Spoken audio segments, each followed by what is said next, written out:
14th, 2022, 18-year-old Peyton Gendra drove 200 miles to a community in Buffalo, New York that is 80% Black and killed 10 people and wounded others.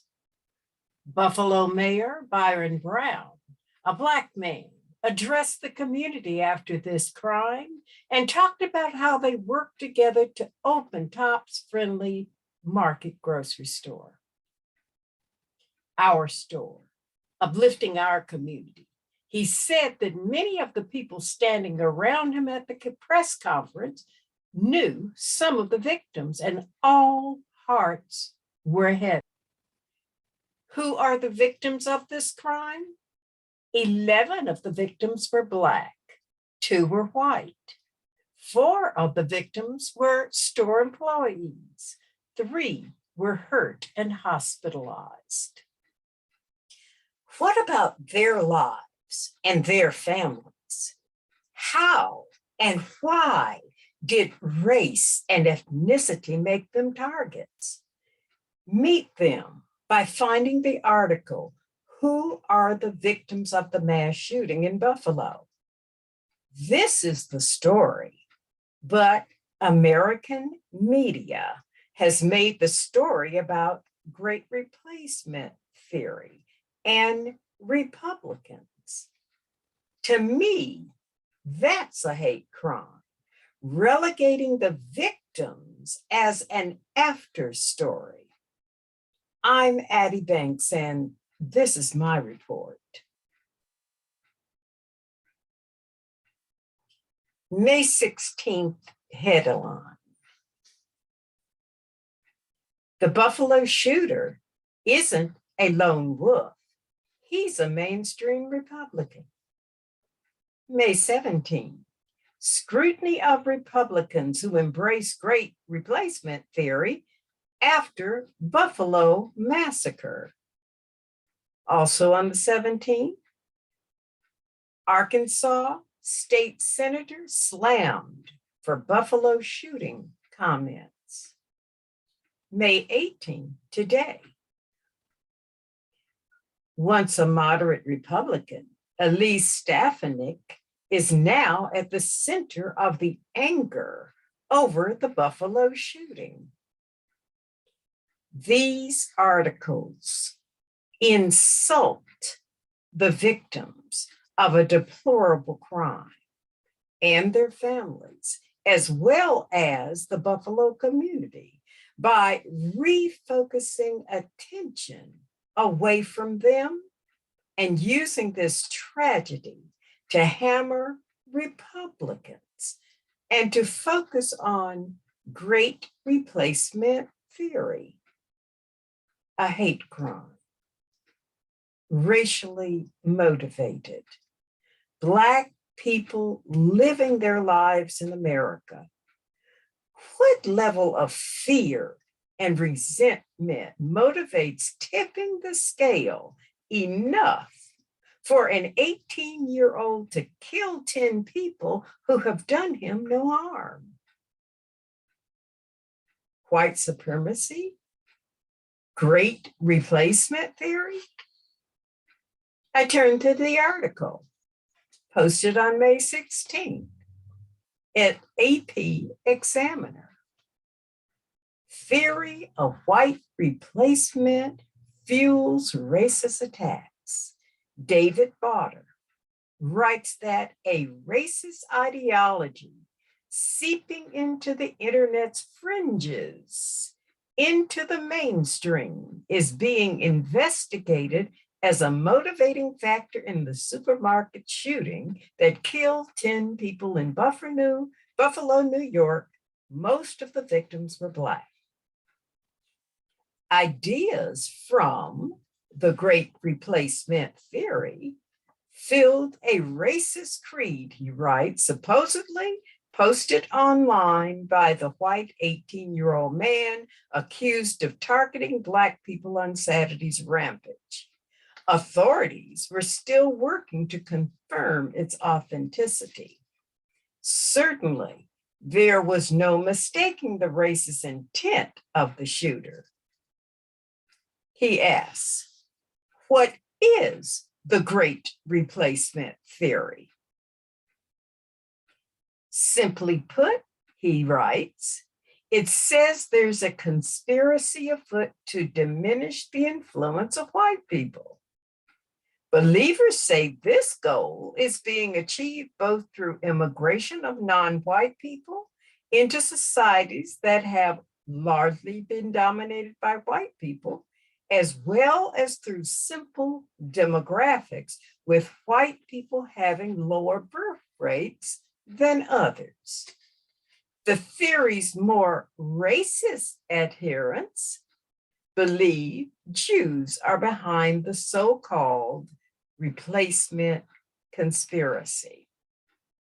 When white supremacists marched in Charlotte, Virginia in 2017, their chants included, "You will not replace us," and "Jews will not replace us." A more mainstream view in the United States suggests Democrats are encouraging immigration from Latin America so more like-minded potential voters replace traditional Americans.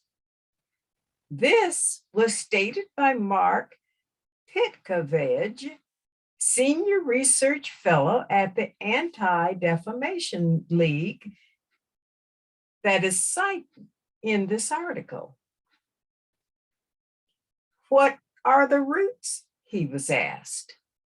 He cites American racism that goes back through slavery and Reconstruction to two modern-day books. The Turner Diaries, a 1978 novel written by William Luther Pierce, about a violent revolution in the United States with a race war that leads to the extermination of non-whites. He says that the FBI called it a Bible of the racist right. The other book, published in 2012, called Le Grand Replacement by Frenchman Renard Camus, is about Europe being invaded by Black and brown immigrants from Africa. Next, Botter notes the widespread adherence worldwide, noting mass killings in Norway, 2011, 2 New Zealand mosques, 2019, a Pittsburgh synagogue, 2018, and the South Carolina killing at Mother Emanuel Church in 2015. The Buffalo shooters' alleged diatribe and some of his apparent methods, he writes, indicate closely studying the New Zealand shooter, particularly his effort to live stream his rampage. He reportedly inscribed the number 14 on his gun, shorthand for a 14-word white supremacist slogan. Is the theory making wider inroads? While more extreme forms of racism are clearly frowned upon, many experts are concerned about a mainstreaming of some views. In a poll released last week, the Associated Press and the NORC Center for Public Affairs Research found that about 1 in 3 Americans believe an effort is underway to replace US-born Americans with immigrants for electoral gain. Let that marinate. Who's talking about replacement? Now the article takes on the predictable finger pointing at Republicans and conservative television personalities that I will omit reporting on here. But I will look at the concept of supremacy. What does it mean?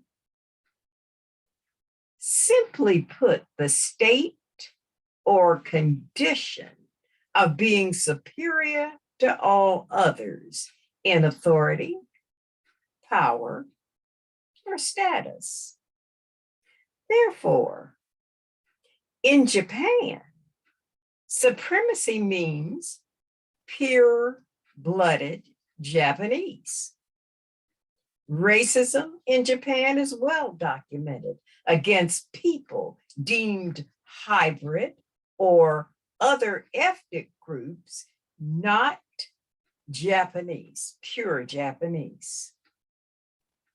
This is repeated in every nation. Superior groups in India, Africa, Mexico, Holland, Israel, every corner of the world.